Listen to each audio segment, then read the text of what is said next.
We are in the midst of a political crisis. Malacanang, sangkot sa korupsyon. Senado, sangkot sa korupsyon. House of Representatives, sangkot sa korupsyon. Executive agencies, sangkot sa korupsyon. COA, sangkot sa korupsyon. Sabi natin, imbestigahan. Lahat ng sangkot, sino mag-imbestiga? Sino magpapanagot? Krisis ho ito. Kung hindi nakikinig ang mga tao sa iba't ibang posisyon ng kapangyarihan, sino ang dapat maningil?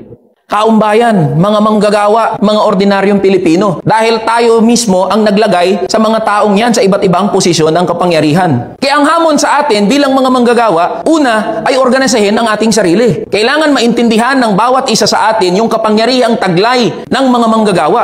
There are 52 million workers in the formal economy alone. Pag natutunan ng 52 milyon na mga manggagawa na pagkaisahin ang kanyang sarili, batay sa kanyang interes, batay sa kanyang hanay at batay sa kanyang uri, hindi lang mga congressman ang kaya niyang iupo, hindi lang mga senador, hindi lang tao sa Malacanang ang kaya niyang iupo. Kaya niyang baguhin ang takbo ng isang buong lipunan sa parehas na paraan.